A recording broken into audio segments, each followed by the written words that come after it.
بسم الله الرحمن الرحيم. السلام عليكم ورحمة الله تعالى وبركاته. أخواني الطلبة والطالبات المقيدين في الصف التاسع الأساسي لهذا العام، أحييكم بتحية الإسلام، كما أحيي بذلك أولياء الأمور وجميع المشاهدين من خلف قناة عمان الثقافية. إن شاء الله نكمل مسيرتنا التعليمية لهذا اليوم مرة أخرى وفي يوم جديد بإذن الله تعالى، في تعلم الكثير من الأشياء التي تخص مادة اللغة الإنجليزية. Not to waste our time, I'd like to go straight forward to the lesson immediately, because we have got a time limit and then we have to cover all the things that we have already planned. Okay, so again, welcome all of you viewers, and behind the screen, welcome students. Hopefully that this lesson is going to meet your expectations and satisfaction. Going straight forward to this lesson. Of course, but just before I start this or talking about this lesson today, I'd like just to remind you or give you a brief summary about what we have accomplished so far, Mr. Ismail and I. Of course, there are so many things that you have to really take care about, including the will and going to grammar rule, and there is another grammar rule that I'd like to really focus on, where and wherever. And of course, you've got also so many reading texts with some comprehensive questions, and also, as far as I can remember, you've got some vocabulary items that you have to learn. And as far as I can remember too, that I've told you guys to write some all the vocabulary items that we have discussed together in the first lesson. Hopefully that you haven't forgotten them. Please just go back to them over and over. I'll be very thankful. Mrs. Ismail will be very thankful too. Right, so today's lesson is not that much, let's say, special or new. It's just like similar to the previous one. It's about reading and vocabulary items. Okay, so in this live broadcast, students will be able to, now the first one is skim and scan reading text for the purpose of providing information. And if you go to, the outcome number 2, create sentences using the list of new vocabulary items that we'll learn in this lesson. And of course, I've forgotten to mention some other outcomes that I'd like your students to learn today. The third one that I'd like you to learn is that you will be able to use should, must, and have to when you give your students a piece of advice, or you give anybody that you know a piece of advice. And I think also you are going to learn at the end of this lesson, you will going to learn something about how to make polite requests. And of course, I'm going to come to this point later. Right, now I've decided to open my lesson by giving you again some vocabulary items, as you can see in front of you. Okay. So before we start talking about those vocabulary items, I'd like to welcome Group A, B and C. Could you please just bear me or pay attention to me and all of those students behind the screen, please? Okay, now who can just read all of those words in front of you? Who can read them? Very nice, yes. What is it, this one? MashaAllah alayk, yes, magnificent. I've heard this word from Group A. Please just focus on the pronunciation, because the pronunciation is very important, not to play with it. You know that pronunciation can just make the meaning of the word different, or once you pronounce it differently, then the meaning is going to change. You know this? Yeah? So magnificent is not magnificent. There is s sound in there. There is no sh sound in there. Have you got it, all of you? Good. Very nice. What about this one? Who can read it for me? Savory. Exactly. Savory. Now, savory, I know that you've got some kind of clouds settled in your heads, people. Savory is mean like, let's say you're having a meal in front of you. Let's say food. Okay, rice and chicken. But you found it a little bit savory. What does it mean? Salty, exactly. Oh, there's some kind of spicy. Excellent, very good. Savory, it's not sweet taste. It's not your type. It's not our type as humans. There is some kind of flavors added in there, which is not good, right? This is what savory is. Savory is like salty or spicy or not that much sweet taste, you know. You know it. Have you got it, all of you, behind the screen? Thank you. Right, and then you've got this word jagged. Okay, this is a very nice word. Yes, it relates. Thank you so much, Group A. Yes, it's related to those kind of rough or craggy. Exactly, excellent. Now, I know that my students are very, very, let's say, hardworking students. How did you come up with this one? You said craggy mountain. Exactly, yes, it is in the last lesson, the previous lesson, that done by Mr. Ismail Ashia. Did you remember it? You've got this craggy, then you've got majestic, exactly, then what? Spicy, yes, all of those words. Hopefully that you have memorized them and you know how to use them in real life situations. Okay, then jagged, it means like, yes, the word craggy, and there's something in there. Rough, exactly, thank you so much. Going to the word impressive. Impressive, thank you behind the screen, you got it, right. Impressive, it's very similar to the word magnificent, and it's very similar too to the word spectacular. Yes, they are very close, they've got the same meaning, exactly.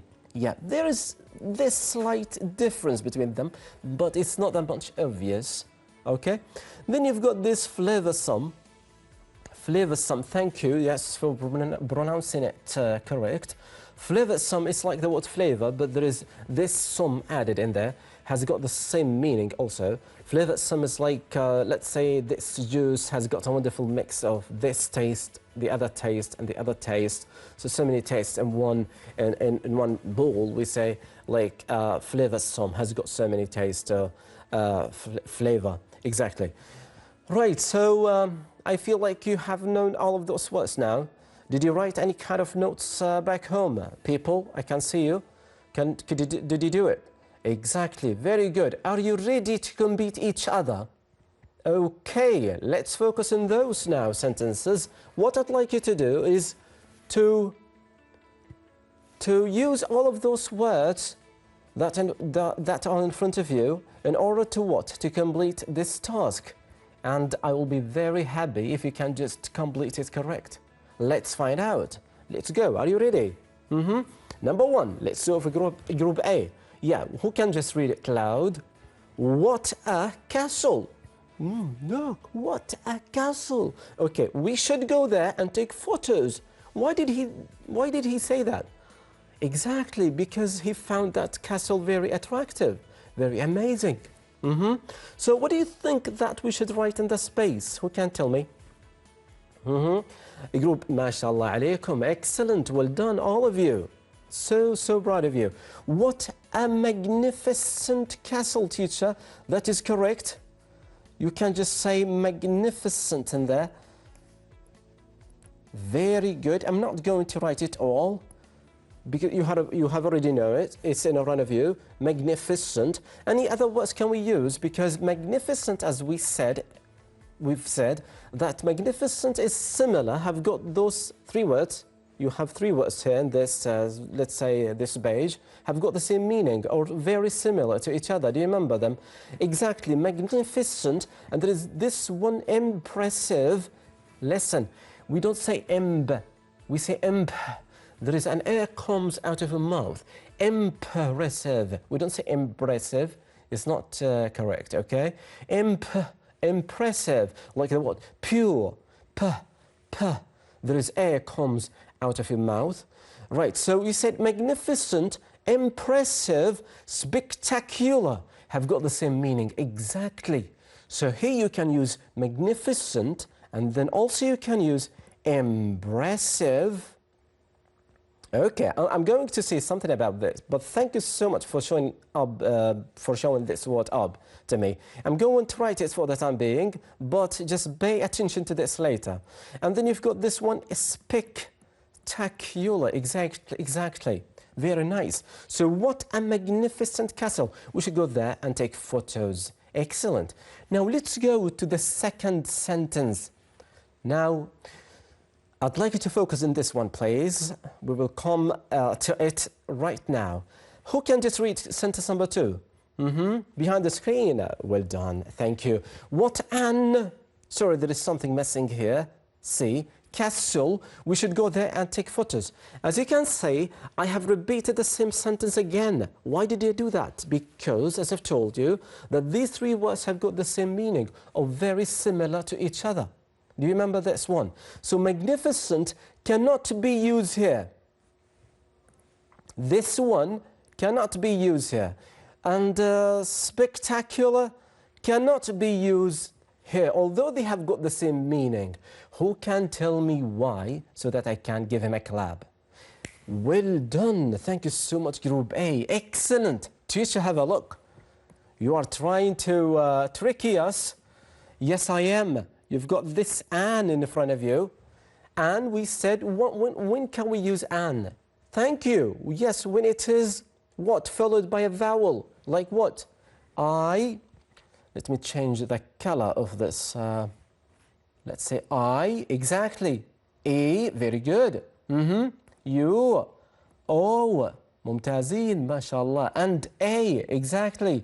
So as you can see that the word magnificent and the word spectacular do not contain any vowel in the first, let's say the first letter is not a vowel. So the only vowel that we have, or the only word that has got a vowel, it's impressive. Very good. So what an impressive castle. We should go there and take photos. So let's go very fast here. I don't want to make that, I don't want to waste my time so much here, but I'm going to make it very crystal clear. Do you remember this phrase? Crystal clear. Exactly, yes, like the word pure, like the word clear. Very nice. Okay, so let's go to 3. I cannot eat this food. Do you remember that I told you something about the word food? That you are, let's say you're having like a rice and chicken in front of you, and once you taste it, you found it like little bit salty and there is some kind of spicy. I don't like it, it's not my type, it's not sweet. So which word did I use when I explain such a thing? Exactly, thank you so much, Group C. It's what? Savory. Well done. Thank you so much. So it's, so I'm not going to write it, all of it, but you have got the answer correct. Right, let's go to this one. Of course, before we go to number 4, you've got this. Could you please minimize the amount of salt in it next time? See? So the writer of this sentence doesn't like salt at all. See the point? This is why he says savory instead of saying salty. Just to tell you something about these words, when it comes to writing, it's better to use those words when it comes to writing. Why? Because you make it look so beautiful. Even the teacher, once he reads it, he will find it, wow, what an amazing job that this person, this student, or this girl has done. See the point? So it's very lovely to get compliment from your teachers. And then number 4, who can just read it for me? Be careful not to cut it. Okay, that metal has what? Edge. Huh? Who can tell me? That metal has what edge? Like, have a look to this one in front of you. This is an edge, okay? The edge of this laptop is here. So which one is it related to this sentence? From all of those words. Exactly behind the screen. Give them a clap. Well done. Excellent. Thank you. Jagged. Very good. Jagged. Also, we can use this word, jagged, when it comes to what? To mountains, exactly. For example, you have decided to explore the area of your town and you are about to move to that, let's say, high, very high mountain in your town. And once you try to describe it, you say, well, look at it. Look at that mountain. Very craggy and jagged at the same time. Jagged edges. Okay? See the point? Very nice. Let's go to number 5, who can read it very quickly. She was dressed in white. In what? Huh? In white. So you've got, we are done with the word impressive, we are done with the word magnificent, and also spectacular, and then savory, and then jagged. We are done with all of those words. We've got only 2 words left. Is it flavorsome or pure? Again, thank you. Now, Group A told me to read it again. She was dressed in white. Exactly. Thank you so much, Group B. Yes, it is. pure. Again, p is not ba, it's p. There is an air comes out of the mouth. Okay, pure white. What does it mean? Who can just translate this to me in English, in other words? Exactly, no colors. It's only white dress. There are no other colors in there. Full white dress, very pure. Exactly. And the last one, who can read it? I can see some hands behind the screen. Yes, go ahead. I find this orange. Yes, Widima, could you please just do it? Say it again. I cannot hear you well. Okay, very good. Now I can hear you. I find this orange juice extremely what, Widima, and easy to drink. What is your secret? Very good. Flavoursome. Yes, it is. Flavoursome. As I've told you before, that this, like, you've got this juice that has a wonderful mix of so many taste, flavors. Okay? Very nice. Have you got it, all of it? All of you, have you got the idea? Exactly. Could you please just add those notes or words in your, let's say, phrase book? Could you do that? Because they are very important, especially when it comes to final exam. Okay, good. Let's move forward. What I'd like you to do, as I've written in here, class book page 5 and skills book page 6, as you can see, you've got this, what do we call it again? Email. Do you remember the letter of complaint that we took in semester number 1? Yes, it has got so many components. And of course, we're not the whole components that we have here. We've got only some components, like have a look to this one. And then you've got the person who will get the whatsoever, and then you've got the welcoming, this, and then whatsoever, paragraph 1, paragraph 2, and paragraph 3. Remember those. And then you've got the what? The conclusion. And what do we have here? Thank you, Group A. Yes, yours faithfully, and there's a signature whatsoever. So it's very, very close, but I just would like to remind you about the letter of complaint, that's all. Right, so you've got here some questions. So in order to answer all of those questions, I've decided to divide them into sections so that you guys, and behind the screen also, can have a look at them very easily. Okay, now let's go to the first, let's say, this one. Who can read this lovely reading? The first part of the email. Okay, this following our telephone conversation. Very nice. What a very lovely reading. And you've got also very lovely pronunciation. I highly appreciate you at this point. Following our telephone conversation, I'm ready to apply for the job of tour guide with Times Tours. Please, I'd like you to really pay attention to what I'm reading right now, because it's very important how we can just answer those comprehensive questions.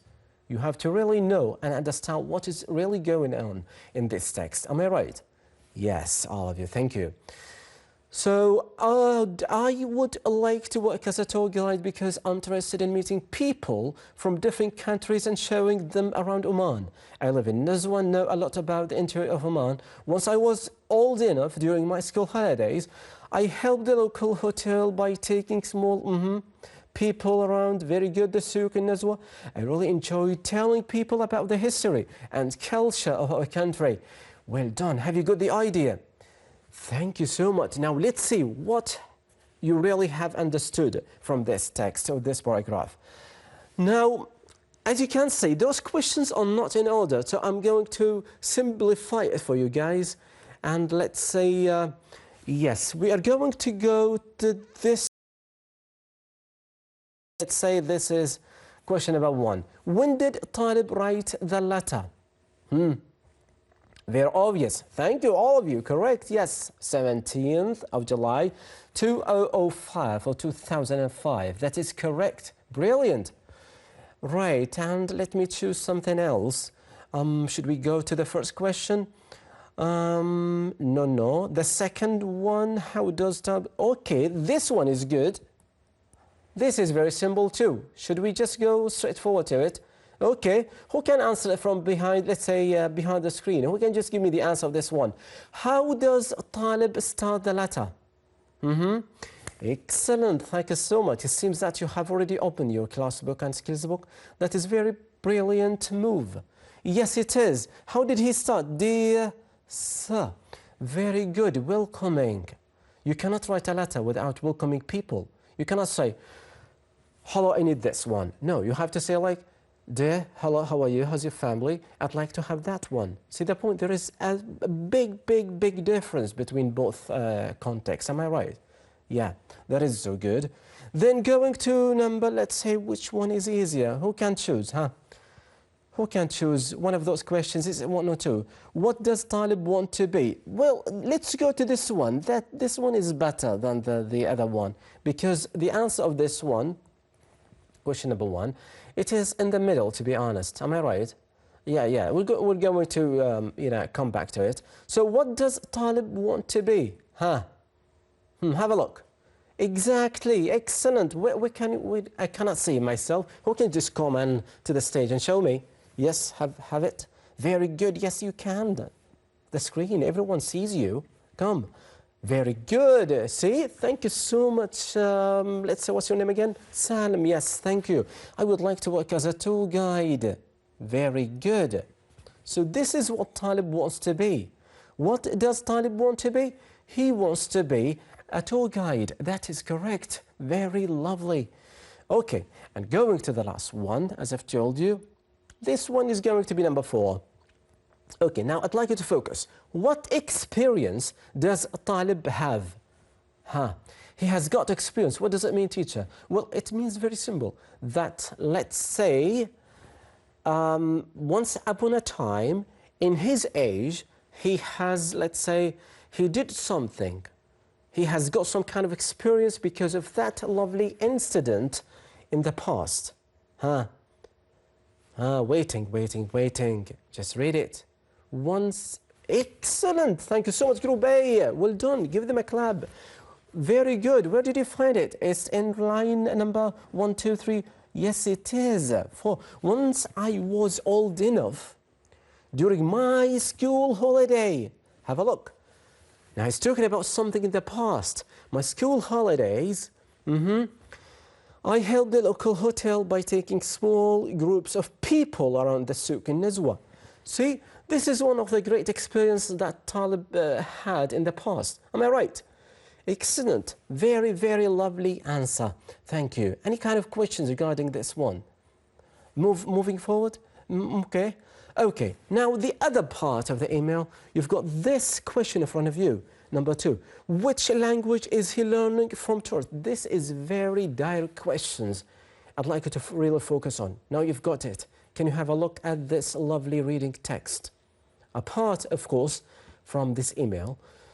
Where did you find? Exactly behind the screen, I can hear some kind of noises there. Yes, teacher. Yes, you are right. What a very lovely work. Where did you find it? Tell me. Can you wave? Very good. Show me your book. Exactly, yes. Learning what? Learn more about when I say learn some French. Very good. So which language is he learning from tourists? French, yes. I have also started to learn some French from, have a look, from the tourist.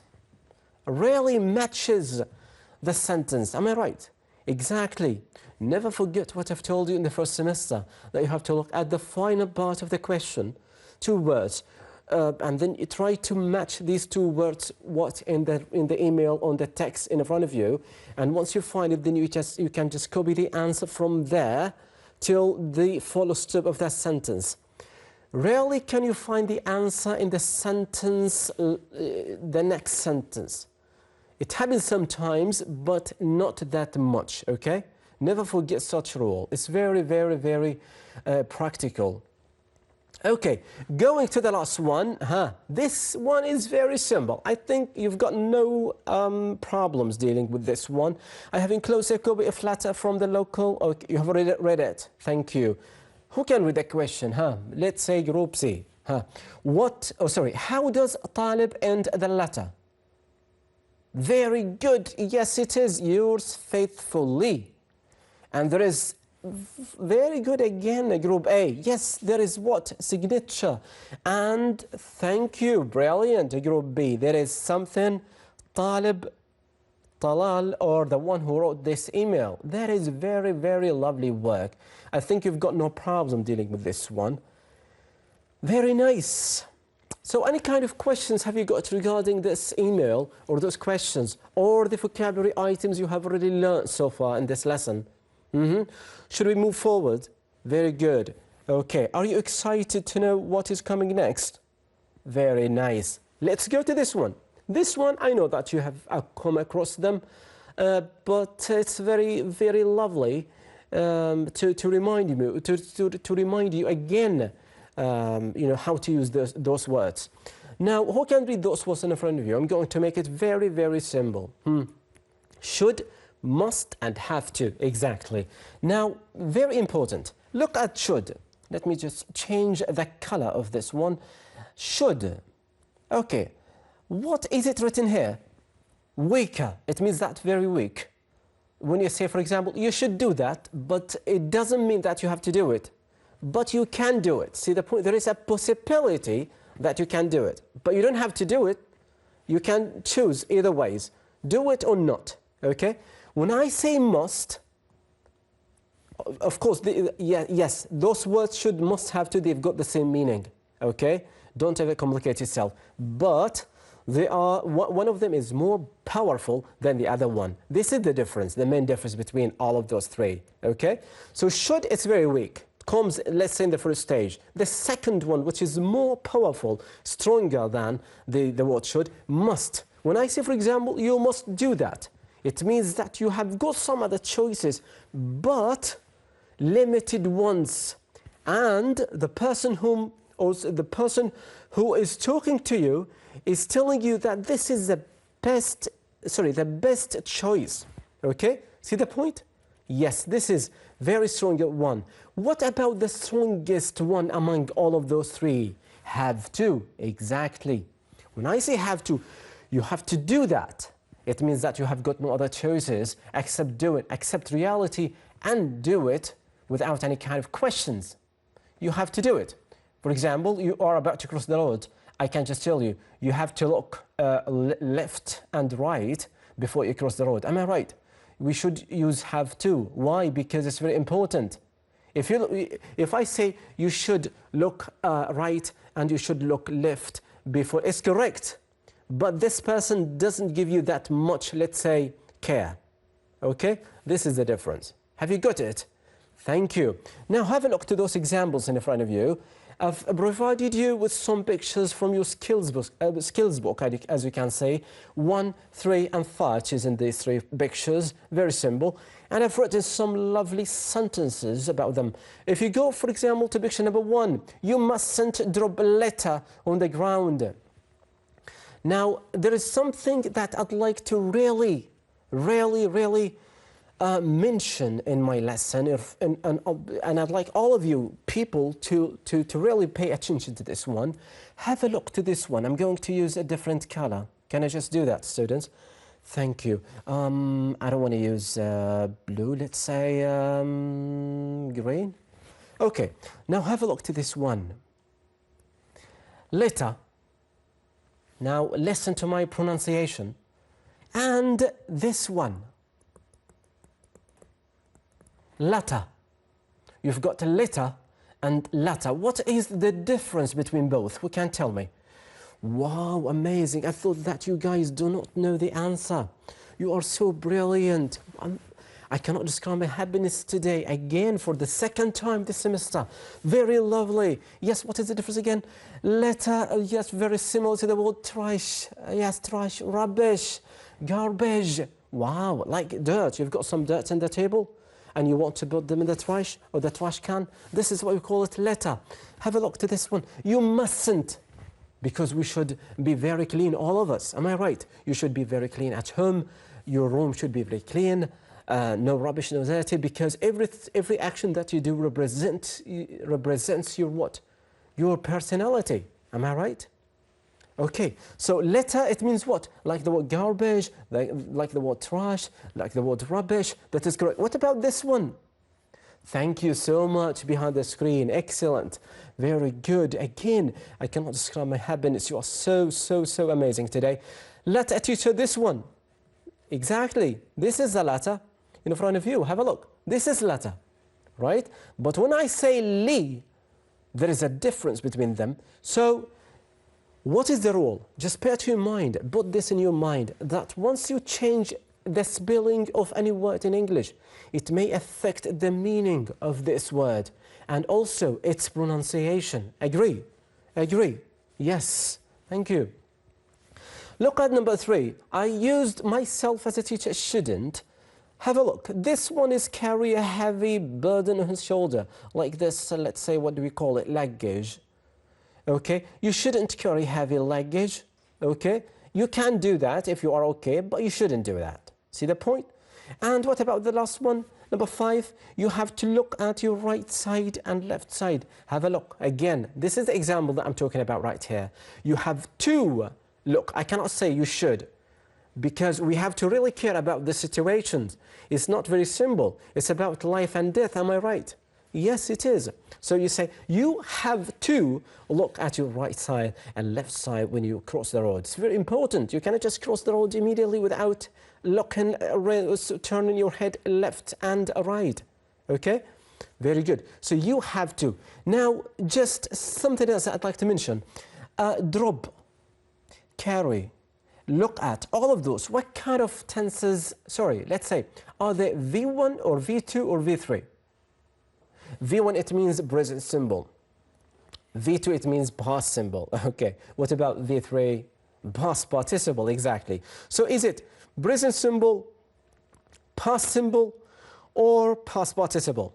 To look at, carry, drop, exactly. V1, present simple. So as a rule, after must or could or can or might or may, whatsoever the helping verb is, you should have present what? You have to have V1, then V1. And of course here you've got the word to, the preposition to. And after to, you know that it comes what? Exactly, noun or verb. Like, who can give me one example of noun? Look at, so have to. After to, we're talking about the preposition to Muscat, exactly. To Nizwa, to Salala, to Ibri. That is correct. Ibri, Muscat, yes, noun. And we can have a verb, right? Look at, exactly. Let's play this game very fast. I'm not going to take more than 1 minute.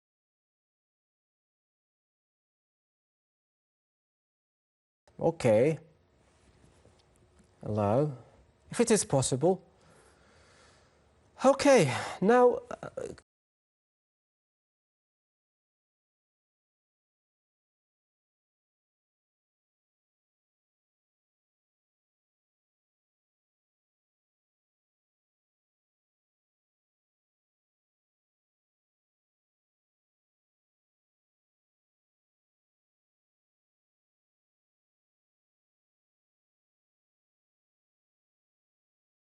and what about this one? You wear a mask, face mask. Is it you should or you shouldn't? You should wear a mask, exactly. What about this one? You disinfect your phone.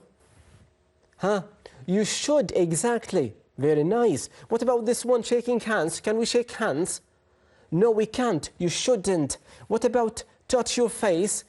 If you shake someone's hands by a mistake, can you touch your face? No, we can't. Very good. You shouldn't. You shouldn't touch your face. What about this one? You wash your hands. Should you or shouldn't you? Should, exactly. You should wash your hands, especially when you come from the outside. What about this one? Cough into your elbow instead of coughing in someone's face. Can we just do that? Exactly. Yes, you should cough into your elbow. Very good. What about this one? You keep a distance. You should keep distance. So these are like some kind of advice when we're talking about coronavirus. Sorry again for bringing this up. My apology. But it's very beneficial, am I right? All of you? Yes, it is. The last thing that I'd like to reveal or unleash in my lesson today is how to make polite request.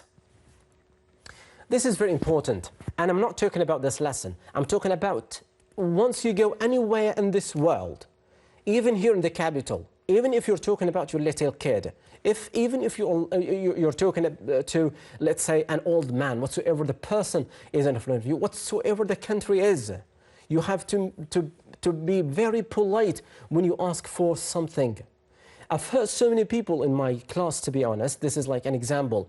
I remember this student when he said to me, "Teacher, I want to drink water." It's like an order. Even when he said so, I cannot say no. He gave me like a straight order. "Teacher, I'd like to do it. You have got no other choices. Teacher, I want to do it." See the point? So this is like something, it's not that much respectful, okay? You have to be very polite, okay? But you can use some kind of alternatives. Like what? I'll show you. Have a look. Less polite. If you, for example, ask for, let's say, that pencil. Have a look to these examples. I'll make it very crystal clear to everyone. "Can you fetch me the pencil? Can you fetch me the pencil?" See, it's less polite. It's like you are giving that person an order. You have to do it. You've got no other choices. I know that you're busy, but you have to fetch me that pencil. You've got no other choices. See the point? It's not respectful. Okay? What about this one? "Will you fetch me that pencil?" Again, there is some kind of irrespect manner in there. Look at this one, polite. Have a look to this one. Which question is better than the other one? "Could you please fetch me the pencil?" Could you please fetch me the pencil? You will make that student that guy or that person who's listening to you, he will leave his job or whatever he's doing to fetch you that pencil with honor, with respect, because you have used "could you please." And then look at the last one. "Would you fetch me that pencil, please?"